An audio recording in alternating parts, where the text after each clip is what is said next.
Opening adalah keterampilan konselor untuk memulai sesi konseling dari membangun hubungan yang baik dengan klien, menciptakan suasana nyaman, aman, dan dipercaya agar klien merasa nyaman.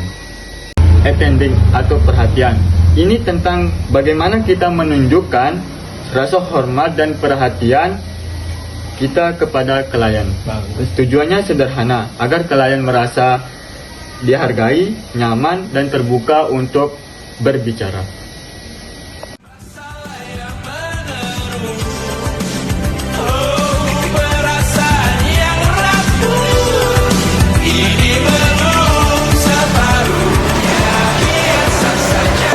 Assalamualaikum. Waalaikumsalam. Oh Zidan, Ya, silakan masuk duduk di sini.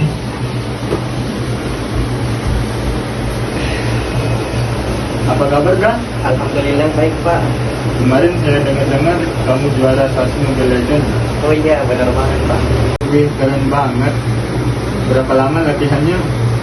Kalau latihan paling sehari 2 hari cukup. Soalnya saya emang udah lama main game Mobile Legends. Memang berbakat ya kamu di bidang itu.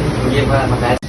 Acceptancy atau penerimaan adalah penerimaan klien apa adanya tanpa syarat. Ini berarti kita menerima mereka tanpa menghakimi atau menyetujui perilaku mereka. Ini disebut juga unconditional positive regard. Tujuannya adalah menciptakan lingkungan yang aman, mendukung dan membantu klien merasa dihargai. Ini sangat penting agar klien merasa nyaman dan bisa mengeksplorasi diri mereka sendiri. Baik, kedatangan Zidan ke sini, apakah ada yang ingin dibicarakan sama Bapak? Jadi gini Pak, akhir-akhir ini saya sedang hilang semangat buat masuk kuliah. Lalu, Jadi sekarang saya agak malas buat masuk kuliah Pak. restatement adalah mengulangi sebagian atau seluruh pernyataan klien tanpa mengubah maknanya. Tujuannya adalah untuk memastikan kita memahami, memberi klien kesempatan untuk mengklarifikasi dan menunjukkan bahwa kita mendengarkan. Pernah Pak, suatu hari saya bertemu dengan teman-teman kelas saya di luar kampus. Waktu itu saya sapa mereka duluan Pak. Tapi bukannya saya disapa balik sama teman-teman kelas saya, mereka malah ngebully saya Pak. Jadi pada saat itu saya jadinya benar-benar hilang semangat buat masuk kuliah lagi Pak. Sepertinya kamu sangat kecewa dengan sikap teman kelasmu. Siapa? Reflection of feeling, refleksi perasaan. Refleksi of feeling adalah keterampilan untuk memantulkan perasaan yang ada di balik pernyataan klien. Kita mencoba mengidentifikasi emosi yang mungkin tidak langsung diungkapkan oleh klien. Tujuannya adalah membantu klien mengidentifikasi dan memahami perasaannya dan memvalidasi pengalaman emosional mereka. Pernah Pak, suatu hari saya bertemu dengan teman-teman kelas saya di luar kampus. Waktu itu saya sapa mereka duluan Pak. Tapi bukannya saya disapa balik sama teman-teman kelas saya, mereka malah ngebully saya Pak. Jadi pada saat itu saya jadinya benar-benar hilang semangat buat masuk kuliah lagi Pak. Sepertinya kamu sangat kecewa dengan sikap teman kelasmu. Siapa?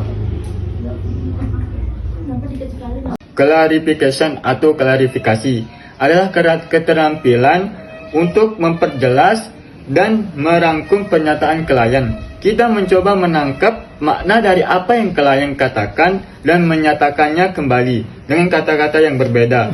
Tujuannya adalah untuk memastikan kita memahami dengan tepat dan membantu klien menyadari yang mereka katakan.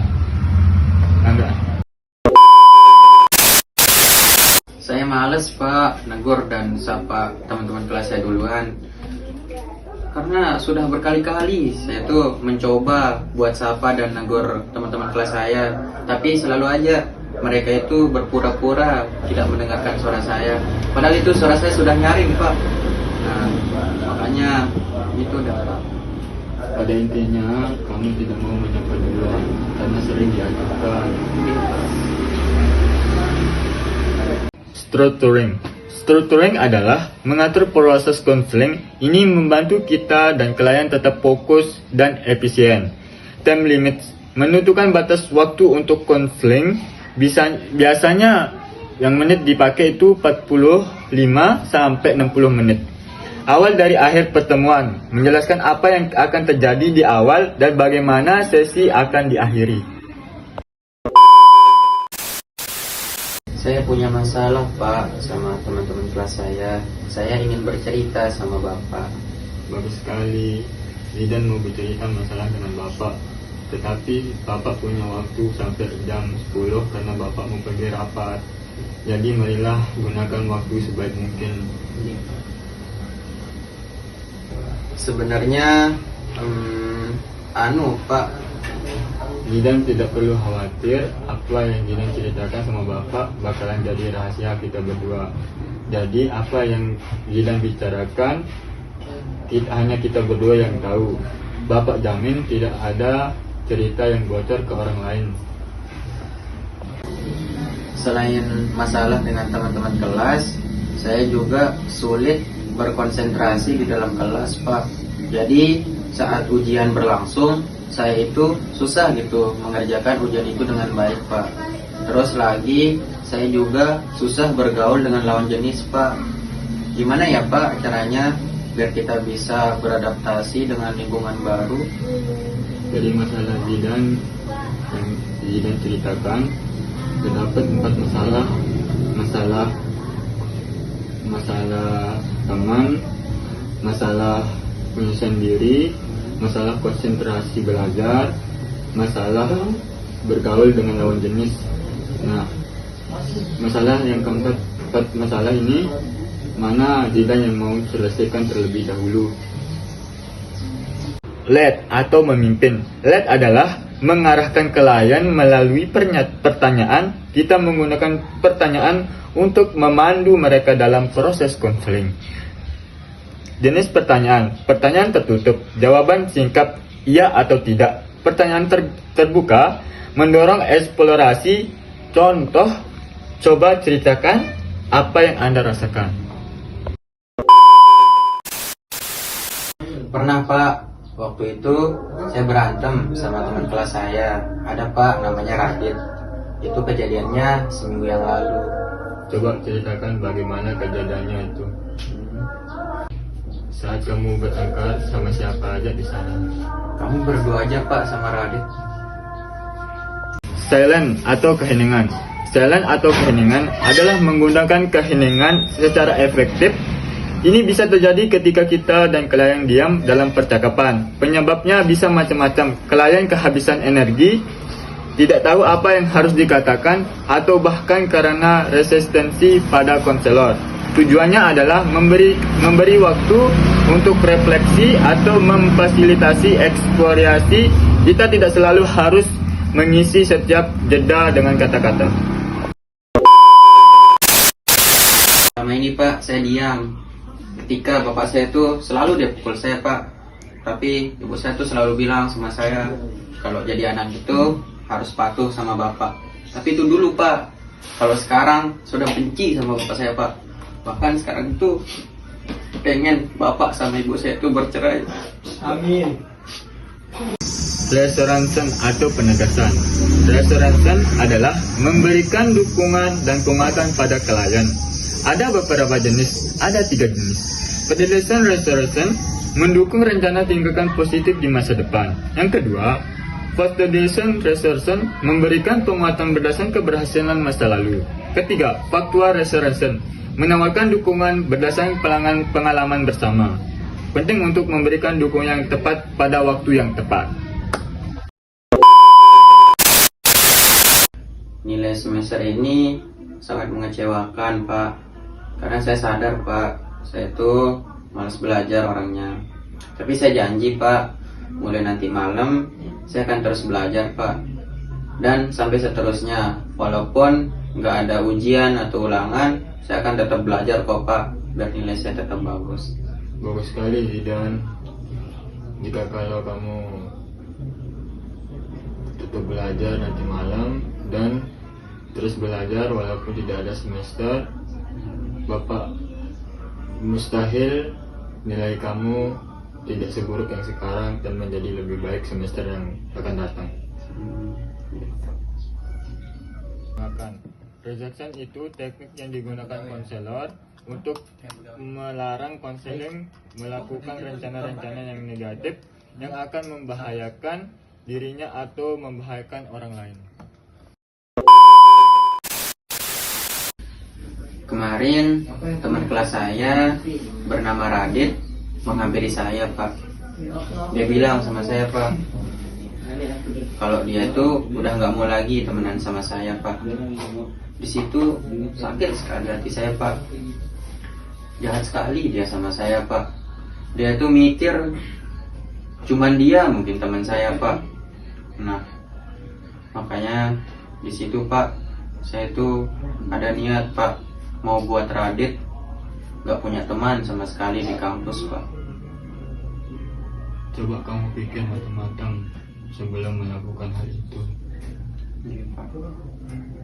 Empati adalah kemampuan untuk merasakan apa yang klien rasakan. Dan mulai kata-kata. Saya benci sekali, Pak, sama dia. Padahal saya tuh sering banget berharap sama dia, Pak. Tapi apa yang saya dapat dari dia, Pak? Dia tuh nyebelin banget, Pak, orangnya. Nah, itu, Pak, pengen sekali gitu rasanya saya marahin dia, Pak. Zidan tidak siap kehilangan seorang teman. Kalau itu, Pak, saya belum siap, Pak. Jadi Zidan berkata bahwa sangat membenci orang itu. Tapi barusan Bapak mendengar bahwa Zidan tidak siap jika kehilangan orang itu. Coba jelaskan lagi kenapa bisa seperti itu. Iya. Kita berlanjut ke parafase, yaitu mengulangi kembali pernyataan klien dengan kata-kata kita sendiri. Tujuannya adalah untuk memastikan kita benar-benar memahami apa yang klien katakan, memberi klien kesempatan untuk mengklarifikasi dan menunjukkan bahwa kita mendengarkan dengan seksama. Misalnya, jika klien berkata, "Saya merasa sangat kecewa dengan pekerjaan saya," kita bisa memparafase dengan, "Jadi Anda merasa pekerjaan Anda saat ini tidak sesuai dengan harapan Anda." Saya kemarin, Pak, waktu jalan-jalan ke Udayana, nah di situ kan saya bertemu sama teman-teman kelas saya. Akan tetapi mereka memalingkan wajahnya dan lanjut jalan sama teman-teman yang lain. Padahal di situ saya yakin, Pak, mereka itu ngelihat saya, cuman mereka nggak mau sapa saya, Pak. Jadi kamu beranggapan bahwa teman-teman kelasmu berpura-pura tidak melihat kamu. Iya, Pak. Termination atau pengakhiran. Termination atau pengakhiran ini adalah bagaimana kita mengakhiri sesi konseling. Caranya mengacu pada time limit, menggunakan summary aktif, merencanakan pertemuan berikutnya jika ada. Tujuannya adalah menyelesaikan sesi dengan jelas dan profesional. Saya benci sekali, Pak, sama dia. Padahal saya tuh sering banget berharap sama dia, Pak. Tapi apa yang saya dapat dari dia, Pak? Dia tuh nyebelin banget, Pak, orangnya. Nah, itu, Pak, pengen sekali gitu rasanya saya marahin dia, Pak. Zidan tidak siap kehilangan seorang teman. Kalau itu, Pak, saya belum siap, Pak. Jadi Zidan berkata bahwa sangat membenci orang itu. Tapi barusan Bapak mendengar bahwa Zidan tidak siap jika kehilangan orang itu. Coba jelaskan lagi kenapa bisa seperti itu. Iya.